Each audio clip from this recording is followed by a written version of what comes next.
Nós queremos também, nesta noite, agradecer a cada pessoa que nos visita, você que veio pela primeira vez ou de mais vezes, o nosso muito obrigado a você. Queremos dizer que as portas dessa casa estarão sempre abertas para recebê-los com muito carinho, com muita alegria. E nossos visitantes se sintam sempre bem em nosso meio, que essa igreja seja uma bênção na vida de cada um dos nossos queridos visitantes. Nós vamos então para a ministração da Palavra de Deus como parte central do culto ao Senhor, que demanda de nossa parte toda a atenção, o máximo de atenção, que os irmãos permaneçam firmes, aí assentados no banco, só saia por questão de extrema necessidade, mas não sendo, permaneçam concentrados na ministração da Palavra de Deus. Vamos abrir a Palavra de Deus em Hebreus, capítulo 6, carta aos Hebreus, capítulo 6, versos 17 ao verso 20. Hebreus, capítulo 6, versículos 17 a 20. Eu lerei o texto, os irmãos acompanhem atentamente. Hebreus, capítulo 6. Vamos nos colocar de pé, só para dar uma descontraída aí. Depois os irmãos se assentem novamente. Diz assim a palavra de Deus: Por isso Deus, quando quis mostrar mais firmemente aos herdeiros da promessa a imutabilidade do seu propósito, se interpôs com juramento, para que mediante duas coisas imutáveis, nas quais é impossível que Deus minta, forte alento tenhamos nós que já corremos para o refúgio, a fim de lançar mão da esperança proposta, a qual temos por âncora da alma, segura e firme, que penetra além do véu, onde Jesus como precursor entrou por nós, tendo se tornado sumo sacerdote para sempre, segundo a ordem de Melquisedeque. Senhor Deus, fala ao nosso coração nesta noite, através da Tua palavra. Nós oramos em nome de Jesus. Amém. Poder sentar, irmãos.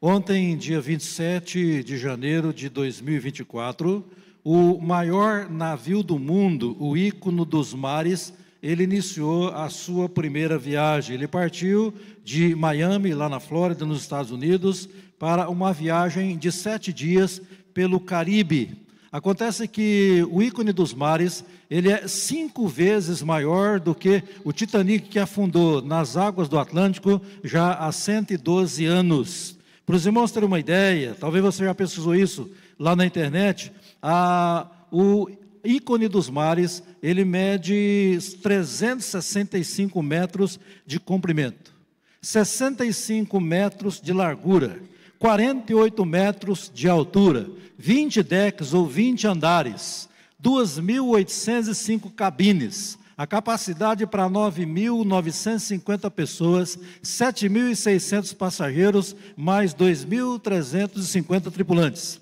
O peso daquele navio é de 250.800 toneladas. E para isso, então, o Ícone dos Mares, ele precisa de âncoras muito pesadas e muito firmes, resistentes, para segurá-lo em alto mar. O Titanic, ele usava âncoras de 36 toneladas, uma vez que o Ícone dos Mares é 5 vezes maior do que o Titanic, significa que ele tem que usar âncoras de 180 toneladas para mantê-lo seguro em alto mar.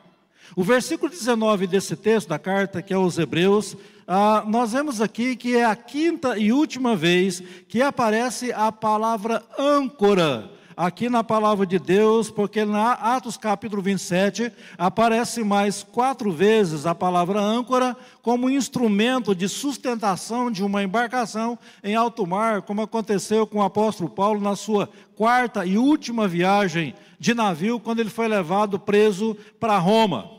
E a referência à âncora aqui no versículo 19 dessa carta aos Hebreus é de natureza espiritual. Porque aqui o autor da carta aos Hebreus, ele fala sobre a esperança que nós devemos ter na pessoa do Senhor Jesus Cristo, como sendo uma âncora da nossa alma. Essa carta aqui aos Hebreus, ela foi destinada a princípio para a comunidade cristã de Roma na segunda metade do 1º século. Paulo, quando escreveu a carta aos Romanos, lá no ano 57 depois de Cristo, ele direciona a carta aos Romanos para a igreja de Roma, que era constituída predominantemente de cristãos gentios ou não judeus. 7 anos depois, em 64 depois de Cristo, o autor aos Hebreus escreve essa carta e direciona essa carta para os crentes judeus, mais precisamente ou mais especificamente lá em Roma, porque na época o imperador Nero estava empreendendo uma perseguição terrível contra os cristãos, e nesse período de 7 anos, entre a carta de Romanos e a carta aos Hebreus, muitos judeus haviam se convertido ao Senhor Jesus Cristo, portanto sendo vítimas cruéis da perseguição implacável, da matança de Nero. Então eles precisavam de uma carta de exortação, mas também de conforto, de incentivo, para que eles não abandonassem a fé no Senhor Jesus Cristo. A perseguição contra os cristãos era ferrenha. Foi um tempo de muito sofrimento, de muita provação, de muita tribulação, e a carta apresenta isso no capítulo 10, no versículo 32 a 34, você pode acompanhar comigo. Capítulo 10, verso 32 a 34, verso 32 adiante. Lembrai-vos, porém, dos dias anteriores, em que depois de iluminado, sustentastes grande luta e sofrimentos. Ora, expostos como em espetáculo, tanto de opróbrio quanto de tribulações, ora, tornando-vos coparticipantes com aqueles que desse modo foram tratados, porque não somente vos compadecestes dos encarcerados, como também aceitastes com alegria o espólio dos vossos bens, tendo ciência de possuirdes vós mesmos patrimônio superior e durável. Então essa era a situação dos cristãos da comunidade judaica lá de Roma, situação de tremenda perseguição, luta, tribulação, e eles precisavam então de um alento através dessa carta que foi encaminhada a eles. Então, no contexto do paganismo romano, a luta era muito grande, até porque era um império dominado pelo pecado, pelo paganismo. Então havia luta contra a questão da perseguição, contra a questão do pecado. Tanto é que no capítulo 12, verso 1, diz o texto aqui: portanto também em nós, visto que temos a rodear-nos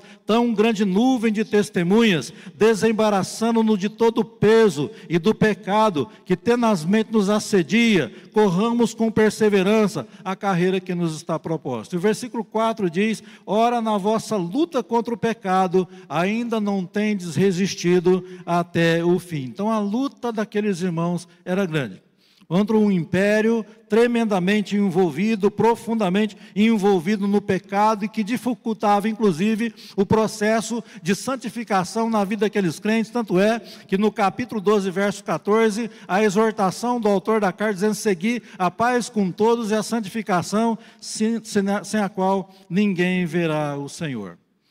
Então, meus irmãos, para aqueles servos de Deus, para aqueles crentes em Jesus lá de Roma, de origem judaica, para serem sustentados em meio a lutas e sofrimentos no mar da vida, eles precisavam de esperança, e muita esperança na pessoa do Senhor Jesus Cristo. E no capítulo 6, versículo 11, o texto mostra para nós que eles precisavam de ser diligentes na manutenção dessa esperança. Capítulo 6, verso 11: desejamos, porém, continue cada um de vós, mostrando até o fim a mesma diligência para a plena certeza da esperança. E no versículo 18 desse capítulo 6, eles precisavam lançar mão da esperança em Cristo, como se estivessem lançando uma âncora firme e segura. Então é sobre isso que eu quero continuar compartilhando a palavra de Deus com todos nesta noite. A esperança em Cristo, a âncora da nossa alma. E eu gostaria que nós pensássemos, à luz desse texto e outros mais, das Escrituras Sagradas, em 3 verdades básicas, fundamentais, que a palavra de Deus traz para nós nesse texto, nesse tema. A esperança em Cristo sendo a âncora da nossa alma, primeiro, é um privilégio dos herdeiros de Deus. Versículo 17 diz o texto: por isso, Deus, quando quis mostrar mais firmemente aos herdeiros da promessa a imutabilidade do seu propósito, se interpôs com um juramento. Versículo 13 e 14, Deus faz aqui uma promessa a Abraão, havia feito uma promessa a Abraão, que é mencionada nos versos 13 e 14, que diz: por isso, quando Deus fez a promessa a Abraão, visto que não tinha ninguém superior por quem jurar, jurou por si mesmo, dizendo: certamente te abençoarei e te multiplicarei, diz a palavra de Deus. Então Deus faz aqui uma promessa tremenda a Abraão, mas que promessa é essa? A resposta para essa pergunta nós encontramos lá em Gênesis capítulo 22, versículos 15 a 18, quando Deus, ele ordena a Abraão a sacrificar o seu filho Isaque lá no Monte Moriá. Capítulo 22, verso 15 a 18, diz assim: então do céu bradou pela segunda vez o anjo do Senhor a Abraão, e disse: jurei por mim mesmo, diz o Senhor, porquanto fizeste isso, e não me negaste o teu único filho, que deveras te abençoarei, e certamente multiplicarei a tua descendência, como as estrelas dos céus, e como a areia da praia do mar. A tua descendência possuirá a cidade dos seus inimigos, nela serão benditas todas as nações da terra, porquanto obedeceste a minha voz, diz a palavra de Deus. Então, meus amados irmãos, em virtude dessa obediência irrestrita de Abraão para com Deus, quando Deus pede a ele para sacrificar o seu filho Isaque lá no Monte Moriá, então Deus lhe fez essa promessa de natureza tanto nacional, ou seja, de multiplicar a descendência biológica de Abraão e através dele então constituir a nação de Israel, como também Deus fez a ele naquela oportunidade uma promessa de caráter espiritual, porque a partir do patriarca Abraão, Deus haveria de suscitar uma descendência biológica, a nação de Israel, mas também uma descendência espiritual que se constitui na igreja do Senhor Jesus Cristo em todas as gerações da história. E é por essa razão que todo aquele que é crente no Senhor Jesus, todo aquele que crê em Jesus Cristo como seu Senhor e Salvador, ele se torna agora um descendente espiritual de Abraão. E é isso que Paulo mostra quando escreve aos Gálatas capítulo 3, versículo 29, quando Paulo diz: se sois de Cristo, também sois descendente de Abraão e herdeiro segundo a promessa. E quando Paulo escreve a carta aos Romanos, no capítulo 4, versículo 16, ele expressa essa mesma ideia em relação aos crentes de Roma. Quando ele escreve o capítulo 4 de Romanos, no verso 16, Paulo diz: essa é a razão porque provém da fé, para que não seja segundo a graça, para que seja segundo a graça, a fim de que seja firme a promessa para com toda a descendência, não somente ao que está no regime da lei, mas também ao que é da fé que teve Abraão. Aí Paulo diz: porque Abraão é pai de todos nós. Então Abraão é o pai espiritual de todo crente, de todo aquele que crê em Jesus Cristo como seu Senhor e seu Salvador. Então, os filhos espirituais de Deus, que são descendentes espirituais de Abraão, eles são filhos de Deus, mas também Paulo considera-os em Romanos como herdeiros de Deus e co-herdeiros com Cristo. Romanos capítulo 8, verso 14 a 17, pois todos os que são guiados pelo Espírito de Deus são filhos de Deus. Porque não recebestes o espírito de escravidão, para viveres outra vez atemorizados, mas recebestes o espírito de adoção, baseado no qual clamamos: Abba, Pai. O próprio Espírito testifica com o nosso espírito que nós somos filhos de Deus. Ora, se somos filhos, somos também herdeiros, herdeiros de Deus e co-herdeiros com Cristo. Se com Ele sofremos, também com Ele seremos glorificados, diz a palavra de Deus. Então, meus amados irmãos, a condição para um pecador ser adotado por Deus como filho de Deus, a condição básica, sine qua non, é a condição de receber a Cristo como seu Senhor e Salvador. João capítulo 1, verso 12, mas a todos quantos o receberam, deu-lhes o poder de se tornarem, de serem feitos filhos de Deus. Então aqueles que não são filhos, são apenas criaturas, estão mortos nos seus delitos e pecados, sem esperança de salvação, e precisam então ser adotados por Deus, para se tornarem então filhos de Deus, herdeiros de Deus e co-herdeiros com Cristo Jesus. Efésios capítulo 2, versículos 11 a 12, Paulo mostra também claramente para nós que não existe nenhuma esperança para aqueles que não têm Deus nessa vida, que não têm Jesus Cristo, Filho de Deus, como seu Senhor e Salvador. Capítulo 2 de Efésios, verso 11 e 12. Portanto, lembrai-vos de que outrora vós, gentios na carne, chamados incircuncisão por aqueles que se intitulam circuncisos na carne por mãos humanas. Aí Paulo diz no verso 12: naquele tempo, estáveis sem Cristo, separados da comunidade de Israel, não eram descendentes espirituais de Abraão, estavam estranhos às alianças da promessa, a promessa que Deus fez a Abraão, e diz o texto, não tendo esperança e sem Deus no mundo. E quando Paulo escreve também a carta aos Tessalonicenses, no capítulo 13, lá o apóstolo Paulo faz uma diferenciação, uma distinção entre os irmãos em Cristo, que têm esperança em Cristo, e os incrédulos que não têm essa mesma esperança. Diz o verso 13 do capítulo 4 da primeira carta aos Tessalonicenses: não queremos, porém, irmãos, que sejais ignorantes com respeito aos que dormem, para não vos entristecerdes como os demais que não têm esperança. Aqui Paulo então faz uma distinção entre aqueles que são crentes em Jesus, que têm esperança em Jesus, e aqueles que não são de Cristo e que não têm a mesma esperança em Cristo Jesus. E quando Paulo escreve a primeira carta aos Coríntios, também capítulo 15, verso 19, Paulo diz: se a nossa esperança em Cristo se limita apenas a essa vida, nós somos os mais infelizes de todos os homens. Então a nossa esperança não se limita a essa vida, nossa esperança não pode se limitar a essa vida aqui que é transitória e passageira, mas a nossa esperança precisa ser depositada na pessoa do nosso Senhor e Salvador Jesus Cristo. Então, os filhos de Deus, os herdeiros de Deus, não herdam apenas a salvação em Cristo Jesus, mas eles herdam também essa esperança firme e gloriosa na pessoa do Senhor Jesus.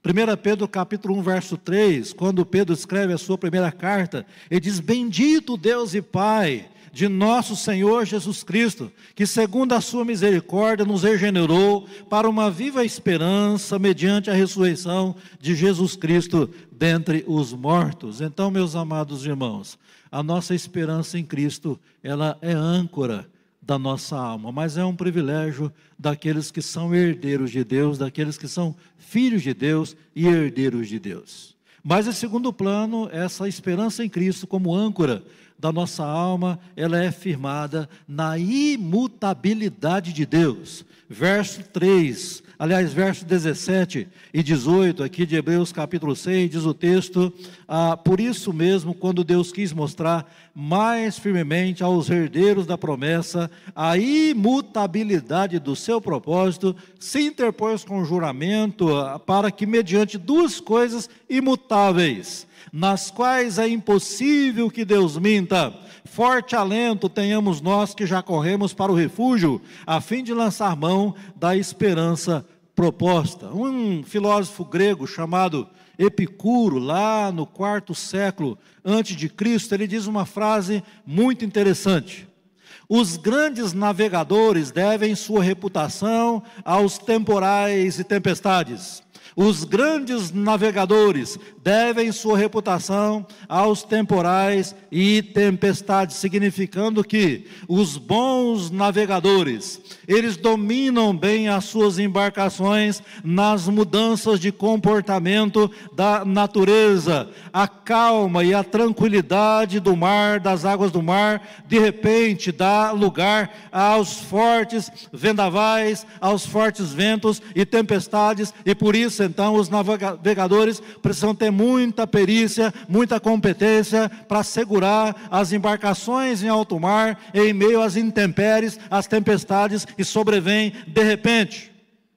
Porque a natureza, ela é mutável. Ora ela está em paz, mas ora ela está toda tumultuada em turbulência. A natureza é mutável, o ser humano também é mutável. Ora nós pensamos uma coisa, depois pensamos outra. Ora falamos uma coisa, depois falamos outra. Ora fazemos uma coisa, depois fazemos outra. E nós vamos mudando nossas atitudes e os nossos comportamentos também. Nós somos mutáveis. Mas esse Deus, dessa palavra, o Pai do nosso Senhor Jesus Cristo, o Deus triuno, o Deus do céu e da terra, o Deus todo-poderoso, esse Deus é um Deus imutável. Hebreus, aqui capítulo 13, verso 8, diz que o Senhor Jesus Cristo, Ele é o mesmo ontem, hoje e o será para sempre. Ele não deixa de ser Deus. Malaquias 3, verso 6, porque eu, o Senhor, não mudo, por isso vós, ó filho de Jacó, não sois consumidos. Então, nós não somos consumidos essa vida por causa do pecado, é porque Deus é imutável, porque Ele não muda, nós não somos consumidos. Deus, Ele é imutável na sua pessoa, Ele é imutável na sua natureza, e Ele é imutável no seu propósito. O versículo 17 diz que Deus quis mostrar a imutabilidade dos seus propósitos aos herdeiros da promessa, ou seja, Deus fez questão de mostrar a imutabilidade do seu propósito. Mas no verso 18, o autor fala sobre duas coisas imutáveis, nas quais é impossível que Deus minta, mas afinal de contas, quais são essas duas coisas?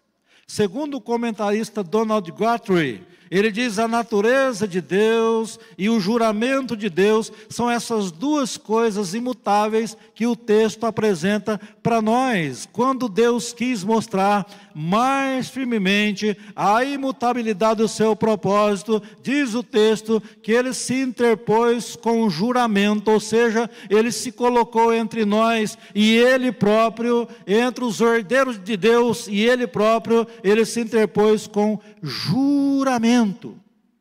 O cumprimento das promessas da aliança de Deus com o seu povo, então, tem, portanto, a garantia da sua natureza, da sua pessoa e do seu propósito. Então, nós temos que confiar em Deus e esperar em Deus, porque Ele é Deus.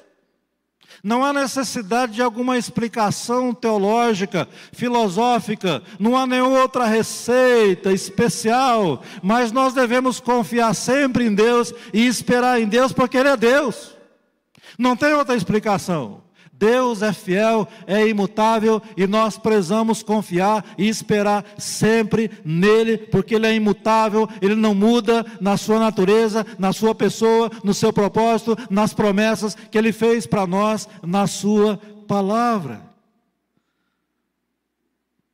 Os homens, conforme o verso 16, eles precisam jurar como garantia do cumprimento daquilo que eles prometem. Deus não precisa jurar nada para ninguém, mas mesmo assim Ele jurou.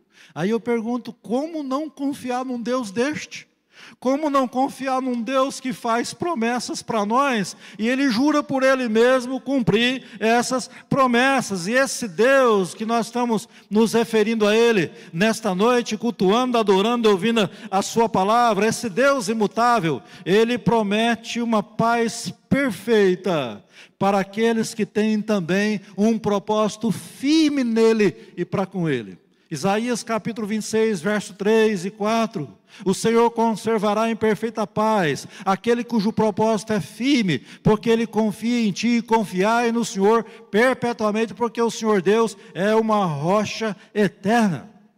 Salmo 125, verso 1 e 2, os que confiam no Senhor são como o monte Sião que não se abala, como ao redor de Jerusalém, estão os montes, assim o Senhor está em derredor do seu povo, desde agora e para sempre. Salmo 46, verso 1, Deus é o nosso refúgio e a nossa fortaleza e socorro bem presente nas tribulações. Agora veja uma coisa linda nesse texto aqui. No versículo 18, o autor diz que os crentes hebreus, eles já haviam corrido para Deus como seu refúgio e eles precisavam agora ter forte alento em face às lutas e tribulações que eles enfrentavam, verso 18, para que mediante duas coisas imutáveis, nas quais é impossível que Deus minta, forte alento tenhamos nós que já corremos para o refúgio, e esse refúgio é Deus, a fim de lançar a mão da esperança proposta. Meus amados irmãos, não há nenhum motivo nessa vida para ficarmos desanimados, desesperados, desalentados com as lutas, com as provações que sobrevêm às nossas vidas, quando nós corremos para esse refúgio glorioso que é o próprio Deus, e nós confiamos nesse Deus que é imutável. Não há motivo nenhum para desespero, para desalento ou para desânimo. Forte alento nós tenhamos nesse Deus, diz o autor da carta.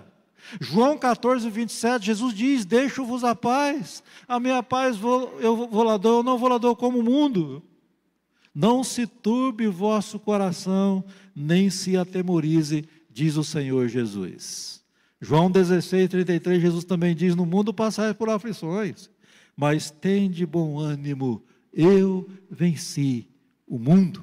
Então a esperança em Cristo como essa âncora da nossa alma, é privilégio daqueles que são herdeiros de Deus. Ela é firmada na imutabilidade de Deus. Mas em terceiro e último lugar, essa esperança como âncora da nossa alma é uma esperança inabalável. Versos 19 e 20 diz o texto, a qual temos por âncora da alma, segura e firme, que penetra além do véu, onde Jesus como precursor entrou por nós, tendo se tornado sumo sacerdote para sempre, segundo a ordem de Melquisedeque. Irmãos, a âncora, aqui nesse verso 19, ela é usada no sentido metafórico, ou seja, é uma figura de linguagem riquíssima, com lições profundas para a nossa vida espiritual, porque aqui a âncora, ela ilustra a imobilidade da esperança em Cristo. Portanto, o Deus imutável, Ele proporciona a nós uma esperança imóvel ou inamovível, que não se move, mas permanece firme.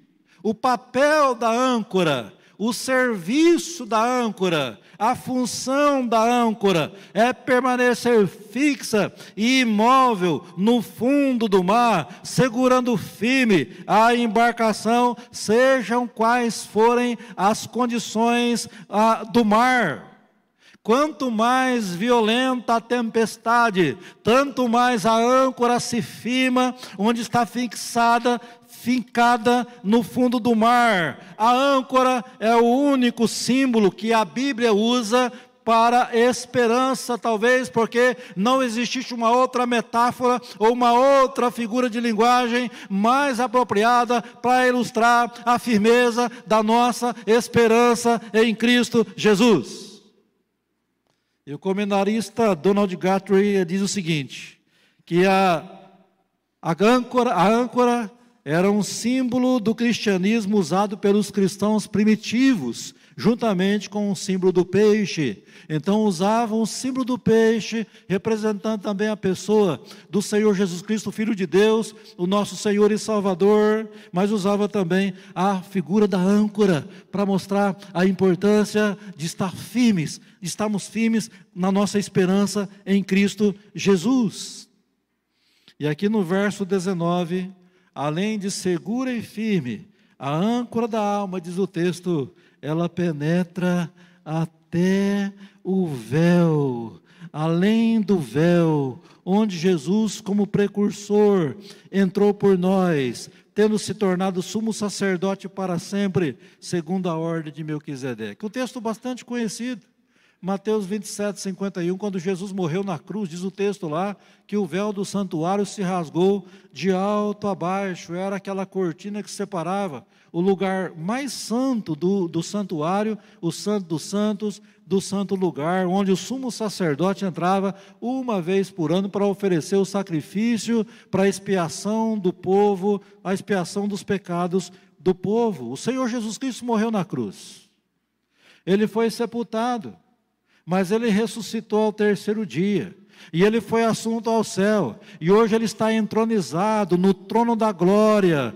governando, reinando sobre tudo, sobre todos, sobre todo o universo. Então Ele está lá no trono da glória, verso 20, onde Jesus, como precursor, entrou por nós, tendo se tornado sumo sacerdote para sempre, segundo a ordem de Melquisedeque. Irmãos, a âncora da nossa esperança em Cristo não está fixada ou fincada em nenhum lugar deste mundo.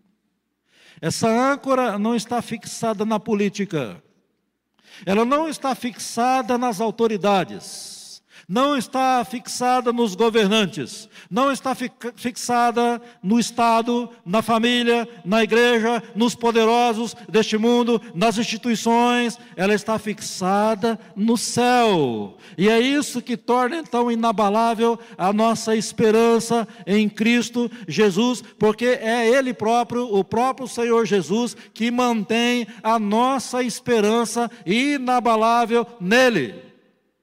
A nossa esperança em Cristo é baseada na obra completa e sempre contínua do Senhor Jesus Cristo, como sendo o nosso sumo sacerdote por excelência. Por isso que Hebreus capítulo 12, verso 12, diz que nós devemos estar olhando firmemente para o autor e consumador da fé, que é o nosso Senhor e Salvador Jesus Cristo, o qual em troca da alegria, Ele suportou a ignomínia, suportou a cruz por nós, diz a palavra de Deus. Então, o Senhor Jesus, Ele começou e Ele vai concluir a obra da redenção em nós. Filipenses 6, Paulo é claro que diz, quando diz, aquele que começou a boa obra em vós, há de completá-la até o dia de Cristo Jesus. Então, Jesus vai com certeza absoluta, para aqueles que creem, confiam nele, esperam nele, todo o nosso sofrimento terreno será transformado em glória celestial. Veja o que Paulo diz em Romanos capítulo 5, verso 1, de Romanos capítulo 5, verso 1 e 2, Paulo diz assim nesse texto: justificados, pois, mediante a fé temos paz com Deus, por intermédio de nosso Senhor Jesus Cristo, por intermédio de quem obtivemos igualmente acesso pela fé a esta graça, na qual estamos firmes e gloriamo-nos na esperança da glória dos céus, da glória de Deus. Essa é a nossa esperança. As tribulações da vida do crente são trabalhadas por Deus para produzir esperança, para aperfeiçoar, para afirmar a nossa esperança nele. O último texto, Romanos 5, verso 3 a 5, e não somente isto, mas também nos gloriamos nas próprias tribulações, sabendo que a tribulação produz perseverança, e a perseverança experiência, a experiência esperança. Ora, a esperança não confunde, porque o amor de Deus é derramado em nosso coração pelo Espírito Santo que nos foi outorgado. Então, meus amados irmãos, o próprio Deus, o próprio Espírito Santo, o próprio Senhor Jesus Cristo, a Trindade Santíssima, trabalha em nós, produzindo em nós uma esperança inabalável. Então, se você é crente em Cristo Jesus, saiba que no céu há um Deus triuno, Pai, Filho e Espírito Santo, que trabalha 24 horas para manter inabalável a sua esperança nele. Isso é maravilhoso. Até porque se fosse depender de nós, essa esperança, ela já teria acabado há muito tempo. Mas é o próprio Deus que mantém a nossa esperança inabalável nele. Eu quero concluir com algumas aplicações práticas para a nossa reflexão. Primeiro, se o Senhor Jesus Cristo não é a sua esperança, está tudo errado na sua vida.